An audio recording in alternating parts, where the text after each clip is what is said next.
Wak, wala ka bang best comeback dyan pero hindi kayo? Aray ko. Aray ko. So, ang ibig sabihin ni Idol, best comeback daw guys, pero sa kalaban. Ito yon. Tignan nyo boy, maiinis kayo. Nangyayari talaga to guys.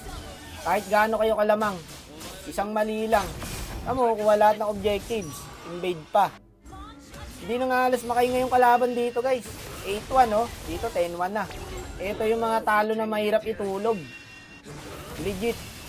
Unstoppable na ako dyan brad oh. Parang si James Pangs lang no? Gantong-ganto yung mga tinuturo kay James Pangs eh. Ini-spam ko na kasi ngayon to guys. Pinag-aaralan ko na tong hero na to. Para mag-improve naman ako kahit paano lumawak yung hero pool ko. Paano pa natalo to brad? Walang kapalag-palag yung kalaban boss oh. Panay takbo lang.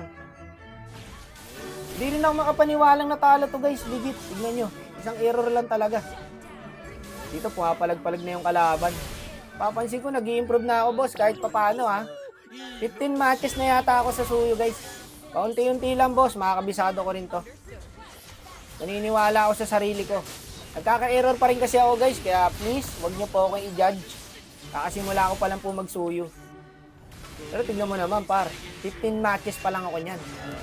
Feeling ko, 300 matches na ako eh.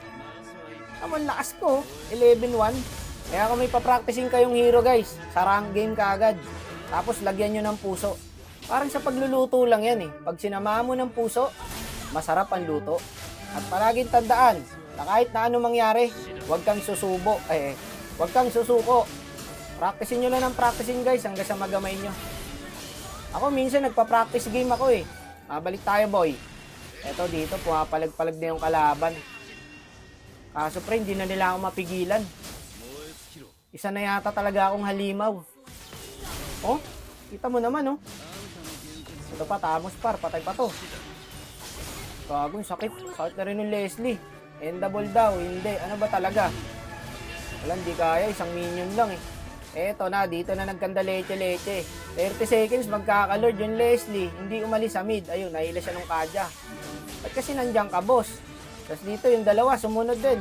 Eto pa malala. Yung Leslie, papuyin ng trash talk. Sabi niya, GG sa inyo. Deserve daw namin matalo. Puta, kasalanan ko pala. Ikaw naman, bossing, oh, magkakalord na eh. Sumugod ka pa ron. Parang kasalanan pa namin tuloy, guys. Ngayon, dito, inisa-isa na kami. Wala, tilt na rin ako dyan, Brad. Hindi naman sa pag-aano, no? Pero lala ng random talaga, guys. Kami pa pala mabagal.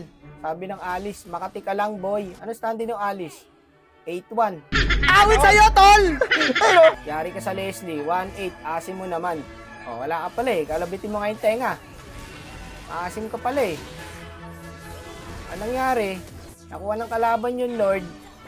GG pa kami. Ang saya-saya, di ba? Isang mali lang, boss. Aantayin na lang yung Lord. Ayoko na. Huwag kayo iiyak. Ang mag-iiyak. Nakakaiyak yung ganon. Lamang na lamang. Sayang oras. Natalo pa. Kumbaga, wala kayong disiplina. Uy, hindi, boss. Kumbaga, meron kayong kataglay na kabastusan, no?